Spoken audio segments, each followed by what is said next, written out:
Assalamu alaikum viewers and welcome back to my channel Study Law with Bushra.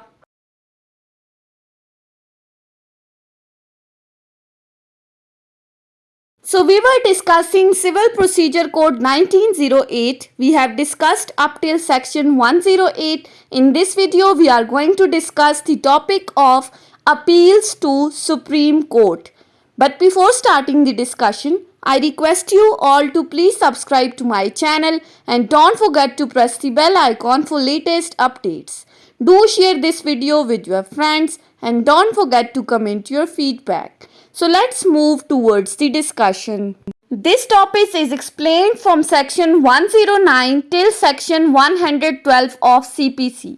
Appeals to the Supreme Court. कब आप supreme court के अंदर appeal file कर सकते हैं. So हम वन बाय वन इन सेक्शंस को डिस्कस करते हैं. सबसे पहले है हमारे पास section 109 when to file appeal before supreme court. Supreme court के अंदर अपील आप कब फाइल कर सकते हैं. क्लॉज 1 कह रही है an appeal from judgement, decree और final order of the high court shall lie to supreme court. इस क्लॉज के अंदर शेल का वर्ड यूज हुआ है. मैंडेटरी क्लॉज है, लाजमी है कि सुप्रीम कोर्ट के अंदर आप अपील कब फाइल करेंगे.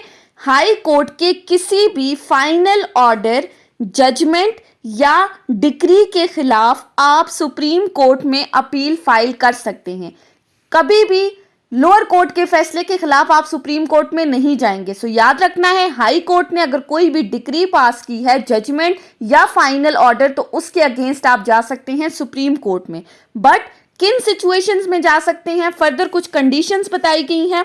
Number 1, if the amount or value of the subject matter or dispute in the court of first instance was and also in appeal is unless varied by an act of parliament 50,000 rupees और upwards.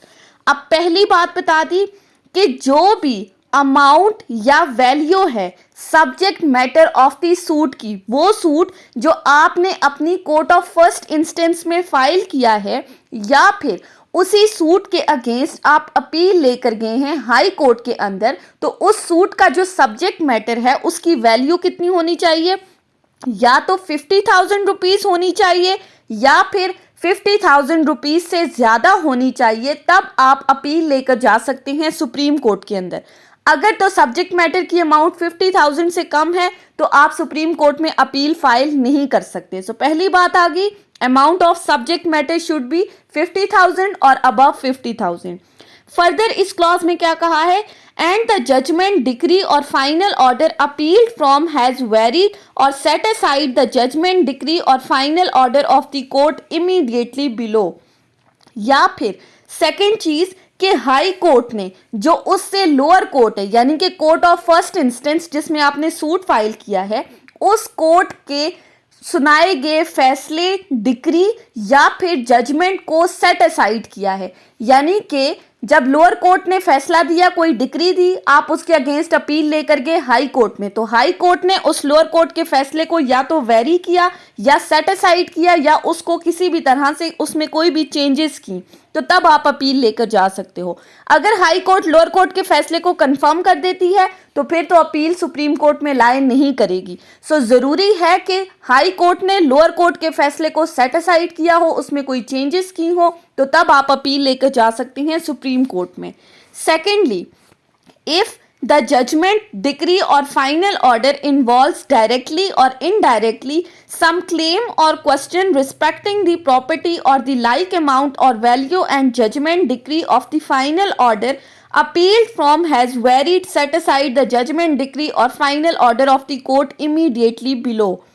अब second situation बताई गई है कि जिस judgement, decree या order के खिलाफ आप अपील लेकर गए हो सुप्रीम कोर्ट के अंदर, उस सूट में कोई प्रॉपर्टी इन्वॉल्व होनी चाहिए थी. यानी कि अगर तो वो सूट किसी प्रॉपर्टी से रिलेटेड है और उस प्रॉपर्टी की जो वैल्यू है, यानी कि जो subject matter of the suit है, इट शुड बी 50,000 रुपीज. वही बात जो हमने क्लॉज 1 में डिस्कस की. सेकंड क्लॉज कह रही है कि सूट प्रॉपर्टी से रिलेटेड होना चाहिए और प्रॉपर्टी की जो अमाउंट है वो 50,000 या उससे अबव होनी चाहिए, और साथ ही साथ उस सूट के अंदर या उस अपील के अंदर जो क्वेश्चन इन्वॉल्व था, हाई कोर्ट ने अपने से लोअर कोर्ट के उस फैसले को सेटिसाइड किया हो, वेरी किया हो, या उसमें किसी भी तरह की कोई भी चेंजेस की हो, तो तब आप अपील के लिए जा सकते हो सुप्रीम कोर्ट के अंदर। थर्ड सिचुएशन बताई गई है, if the high court certifies that the case involves a substantial question of law as to the interpretation of the constitution। Third clause में कहा गया है कि अगर तो हाई कोर्ट ये चीज सर्टिफाई कर रही है कि इस केस के अंदर, इस सूट के अंदर कोई ऐसा क्वेश्चन ऑफ लॉ मौजूद है, इस अपील के अंदर कोई ऐसा सब्सटेंशियल क्वेश्चन ऑफ लॉ है जिसके लिए कॉन्स्टिट्यूशन की इंटरप्रिटेशन जरूरी है। अब यहां पर इंटरप्रिटेशन ऑफ कॉन्स्टिट्यूशन की बात की गई है, तो उस सूरत में फिर आप इस क्वेश्चन ऑफ लॉ से रिलेटेड अपील फाइल कर सकते हो सुप्रीम कोर्ट के अंदर। सो बेसिकली सेक्शन 109 ने हमें कुछ ग्राउंड्स बता दिए, हमें कुछ सिचुएशंस बता दी जिनके अगेंस्ट हम अपील लेकर जा सकते हैं सुप्रीम कोर्ट के अंदर। सो पहली बात हमने डिस्कस की कि जो सूट की अमाउंट या सब्जेक्ट मैटर की जो वैल्यू है, इट शुड बी 50,000 और above 50,000, then you can move towards the Supreme Court for filing of the appeal। Secondly, अगर तो वो सूट प्रॉपर्टी से रिलेटेड है तो प्रॉपर्टी की भी अमाउंट इतनी ही होनी चाहिए, और साथ ही साथ हाई कोर्ट अगर लोअर कोर्ट के फैसले को सेट असाइड करती है, वेरी करती है, तो तब आप जा सकते हो सुप्रीम कोर्ट में। अगर तो एक चीज कंफर्म हो गई, सुप्रीम कोर्ट में आप नहीं जा सकते। और थर्डली, अगर कोई क्वेश्चन ऑफ लॉ इन्वॉल्व है जिसके लिए कॉन्स्टिट्यूशन की इंटरप्रिटेशन जरूरी है, तो तब अपील फाइल हो सकती है सुप्रीम कोर्ट के अंदर। नेक्स्ट है हमारे पास सेक्शन 110। सेक्शन 110 ओमिटेड है, सो नेक्स्ट है हमारे पास सेक्शन 111। सेक्शन 111 बात करता है बार ऑन सर्टेन अपील्स। अब ये किस किस्म की अपील्स के ऊपर बार लगा रहा है, आपको रोक रहा है कि कब आप सुप्रीम कोर्ट में अपील फाइल नहीं कर सकते।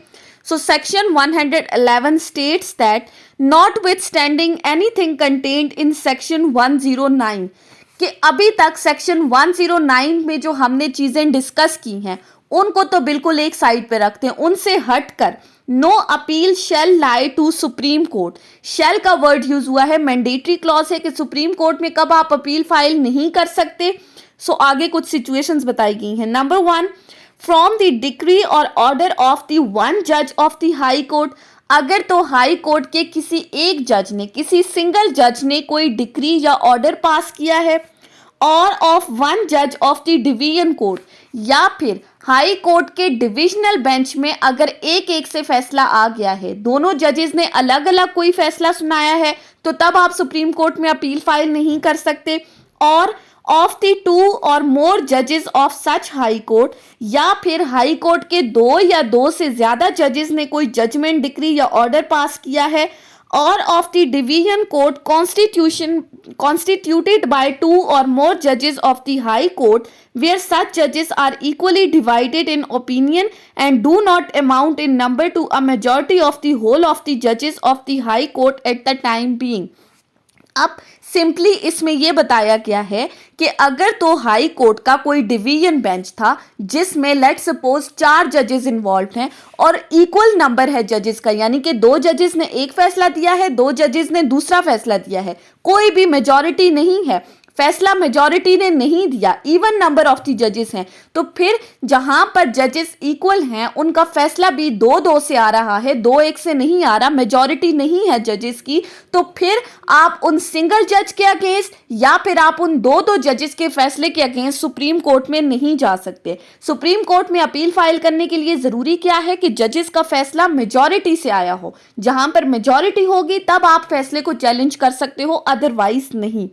अब ये जो सेकंड क्लॉज है इसकी ये भी ओमिटेड है। सो सिंपली आपने सेक्शन 111 को किस तरह से याद करना है कि अपील्स के ऊपर बार कब लगाया गया है कि अगर तो हाई कोर्ट का कोई ऐसा फैसला आया है जो किसी सिंगल जज ने दिया है या फैसला 2-2 जजेस से बराबर है, किसी भी तरह की कोई भी मेजॉरिटी नहीं है उस फैसले के अंदर, इक्वल नंबर ऑफ द जजेस हैं, so where there is no majority then you can not move towards Supreme Court for filing of appeal. उसके बाद आ जाते हैं सेक्शन 112। सेक्शन 112 सेविंग क्लॉज है। बेसिकली ये सेक्शन डील कर रहा है सुप्रीम कोर्ट की पावर्स के साथ। अब इस सेक्शन के अंदर क्या बताया गया है, nothing contained in this code shall be deemed, कि सीपीसी के अंदर जो कुछ भी लिखा है सुप्रीम कोर्ट की पावर्स के बारे में, यानी कि जो भी चीजें अभी तक हमने डिस्कस की हैं रिगार्डिंग द अपील सेक्शन 109 और सेक्शन 111 में, तो वो तमाम चीजें सुप्रीम कोर्ट की उन पावर्स को इफेक्ट नहीं कर रही। अब किन पावर्स को, number 1, to affect the powers of Supreme Court under Article 191 subclause 3 of the Constitution or any other provisions thereof, कि सुप्रीम कोर्ट की वो पावर्स जो कॉन्स्टिट्यूशन के आर्टिकल 191 में बताई गई हैं या इसके अलावा कॉन्स्टिट्यूशन में जो भी सुप्रीम कोर्ट की पावर्स हैं उनको सीपीसी की ये प्रोविजंस इफेक्ट नहीं करेंगी जो हमने सेक्शन 109 और 111 में डिस्कस की हैं। Secondly, to interfere with any rules made by the Supreme Court and for the time being in force for the presentation of appeals to that court or their conduct before that court। और supreme court ने जो rules बनाए हैं उनके साथ भी CPC की ये प्रोविजंस उन रूल्स के अंदर किसी भी तरह की कोई भी इंटरफेरेंस नहीं करेंगी। सीपीसी की जो भी पावर्स हैं वो किन पर एप्लीकेबल होंगी, सिर्फ और सिर्फ सिविल सूट्स के अंदर। बाकी कहीं पर भी अगर सुप्रीम कोर्ट की कोई पावर्स या रूल्स बताए गए हैं उनके ऊपर ये प्रोविजंस एप्लीकेबल नहीं होंगी। और अगर तो कोई प्रोसीजर अडॉप्ट किया गया है सुप्रीम कोर्ट की तरफ से रिगार्डिंग द अपील, तो वो प्रोसीजर भी एज इट इज अडॉप्ट किया जाएगा। सीपीसी की कोई भी प्रोविजन उस प्रोसीजर के अंदर, अपील के उस प्रोसीजर के अंदर किसी भी तरह की कोई भी इंटरफेरेंस नहीं करेगी। लास्ट है हमारे पास clause 2, nothing herein contained applies to any matter of criminal or admiralty or vice admiralty jurisdiction or to appeals from orders and decrees of the price court। अब इसमें फर्दर बताया है कि सीपीसी के अंदर जो भी प्रोविजंस बताई गई हैं ना वो क्रिमिनल मैटर्स पर अफेक्ट करेंगी, ना ही एडमिरलिटी के जो भी मैटर्स हैं, जो कि एडमिरलिटी क्या होता है, मैरीटाइम्स जो डिस्प्यूट होते हैं, कोई भी लॉ जो इन डिस्प्यूट्स को गवर्न कर रहा है, या फिर प्राइस कोर्ट की किसी भी ऑर्डर या डिक्री के अगेंस्ट अपील का जो प्रोसीजर है वो सुप्रीम कोर्ट के इन प्रोसीजर्स के साथ इंटरफेरेंस नहीं करेगा। सिंपली सेक्शन 112 इतना ही बता रहा है कि सीपीसी की जो भी प्रोविजंस हैं सुप्रीम कोर्ट की पावर से रिलेटेड रिगार्डिंग अपील वो सिर्फ और सिर्फ सिविल सूट्स पर एप्लीकेबल होंगी, क्रिमिनल मैटर्स के साथ उनका कोई ताल्लुक भी नहीं है। बाकी जो भी पावर्स जहां भी मौजूद हैं वो एज इट इज फॉलो की जाएंगी। ये थी हमारी आज की डिस्कशन सेक्शन 109 से सेक्शन 112 के ऊपर, appeals to the Supreme Court. I hope कि आपको ये लेक्चर समझ में आया होगा अगर आपने इस वीडियो को अटेंटिवली सुना है तो। अगर आपको ये वीडियो अच्छी लगी है तो इस वीडियो को लाइक करें, कॉमेंट करें और चैनल को जरूर सब्सक्राइब करें। Thank you so much for watching this video. Till then, अल्लाह हाफिज।